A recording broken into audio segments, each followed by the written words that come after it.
Okay, I'm going to attempt to use the board here and my own calculator. I'm afraid I can't display my iPad calculator because that's what I'm using to record this video here. But what I've done is to try to represent here the keys, the relevant keys, at least most of them, for solving time value of money problems.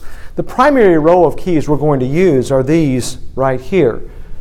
N, the number of compounding periods. IY, which is the periodic rate of return, which we identify as I in the mathematical model. Well, and here too, PV for present value, payment, which becomes relevant with annuities, and then FV, the future value.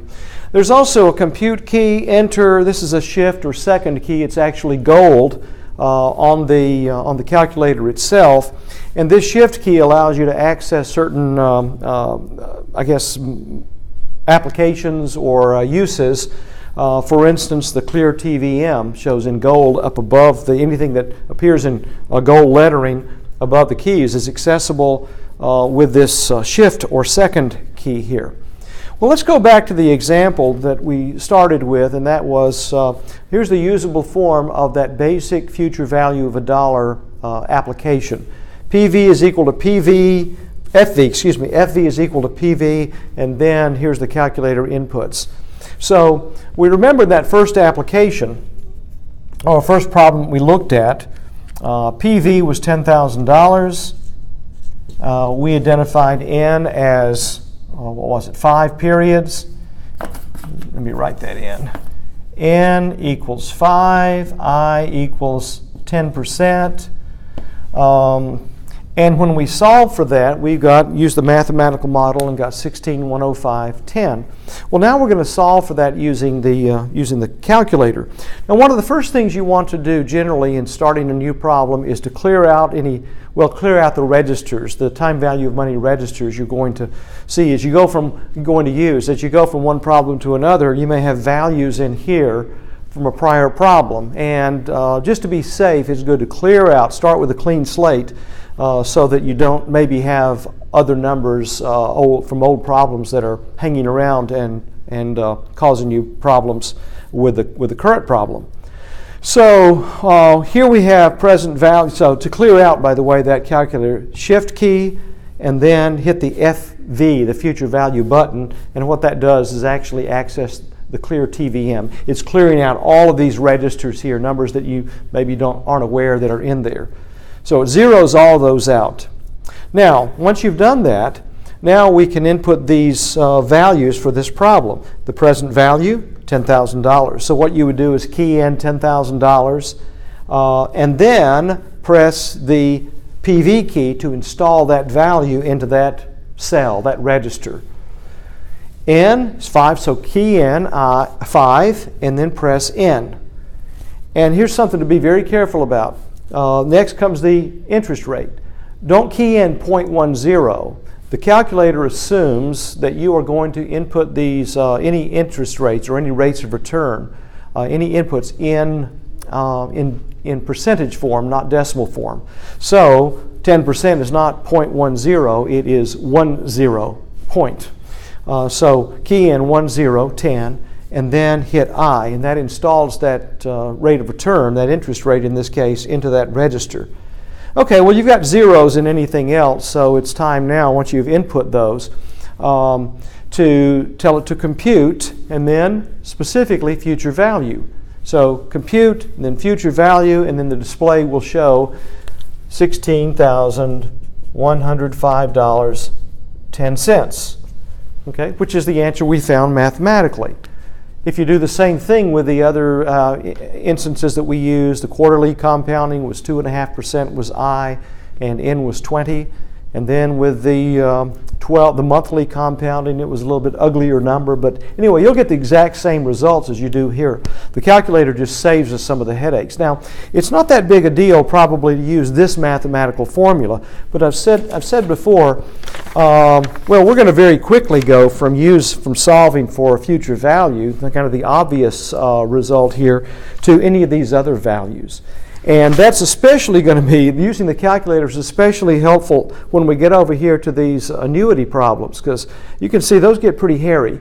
And it's not such a big deal solving for future value, but solving for payment, for instance, or solving for n or for I. Now, those are going to be much more difficult mathematically, so the calculator is going to save us some real headaches. Most of our applications, they're not crunching numbers. The real challenge is going to be taking the real world problem and then setting it up and solving for it using the calculator as a tool, to solve to do the math for us. So the tough part is being able to take the problem and then use these building blocks like future value of a dollar application and solving that difficult problem. Well, let's imagine another hypothetical situation. Let's say that we've got let me set this problem or set this formula back up. And let's say that there's an investment, somebody approaches you about a particular investment, and they're willing to sell an investment to you that costs $1,000, and that in fact is expected to return $1,200 at the end of 7 years. I'm making this up as I go. But here's how we would identify that. We're saying that this $1,000 present value becomes $1,200 at the end of 7 years. And so the question is, what rate of return would you earn on that investment? What rate of return is implied by these relationships here? Well, we can use the same formula. As you can see, we've got three inputs: the present value, that is the amount at the top of the hill; the future value, that $1,200 value of the account at the bottom of the hill; and we've got the distance, that is how many periods it's going to take for $1,000 to become $1,200. So what rate of return is implied by that? That interest, or that rate, by the way, is what's called the internal rate of return. And so if we solve for that, well, it's pretty easy here. We've got present value, we've got future value, we've got n, and we would just tell it to compute I. Now here's something you got to be careful about. In solving problems where your result, or you're solving for n or for I, you have to be very specific to the calculator about identifying these sign of these amounts here. For instance, we would, if in fact we are paying $1,000 to get $1,200, then think in terms of the actual cash flows. $1,000 is going out today in order to get $1,200 at the end of the term. We might represent that, let's say, by a timeline that looks something like this: 1, 2, 3, 4, 5, 6, 7. So we are paying $1,000 here in order to get $1,200 at the end. $1,000, since it's going out, I'm going to show that as a negative. That $1,200 is money coming back in. That's a positive. So it's going to be important for you, I believe for many of you, it's going to be helpful at least, if not critical, that you're able to take a problem and draw a picture. A timeline is a great assistant in solving these kinds of problems. Well, what that means is that when I actually put this $1,000 into the calculator, I need to make sure that it's input as a negative. So, clear out the calculator. That is, second, clear TVM,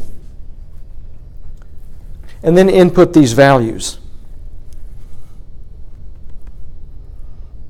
Okay, second, clear TVM. I've cleared out my calculator here. And by the way, I'm looking at this and I still see a value in that. The register itself is cleared out. The display may still have something in it, but the registers that I had values, had input values, or had an output value, future value for that preceding problem, they're all cleaned out, so everything's good.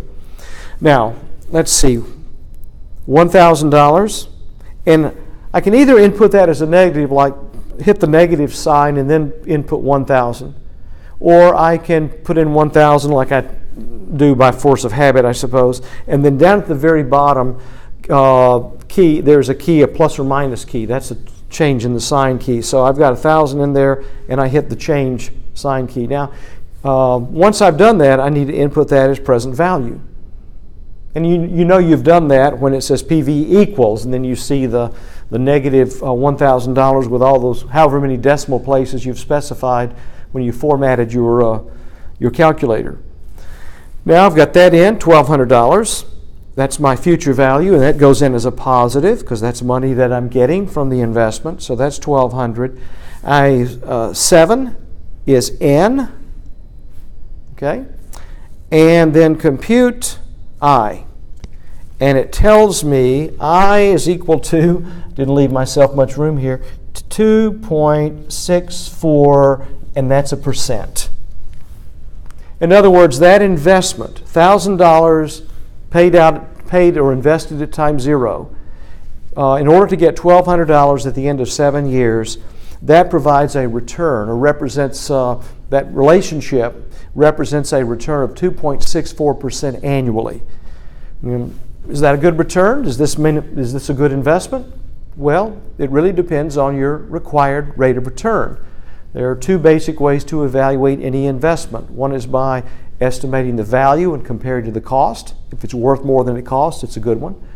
Another approach that gives you, well, really, these 2 approaches are kind of, connected at the head, but the other one is to input, what you would have to pay to acquire that investment, and as a present value, show the future value, and put the future value, what you would get from it is $1,200 here, and input 7 is the number of periods, and in this particular case, 2.64% is the result. Compare that to what your required rate of return is. If, for instance, and very often that required rate of return is a matter of what you can get elsewhere for a similar risk investment. Just imagine there's a lot of comparison shopping when it comes to investing. You're trying to decide between Amazon and Netflix. And so you're looking at their results and which one is expected to provide the higher return for the least risk over the investment term. And so imagine that you have come up with a required rate of return on this investment of 5%. In other words, you're saying if I can't earn at least 5% on this investment, it's no good. Well, it's no good. That is, this investment will return if you get what you expect from it over the investment term.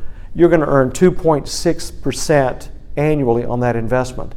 And if you say I need at least 5% annually to make it worth my while, well, you're going to reject this investment.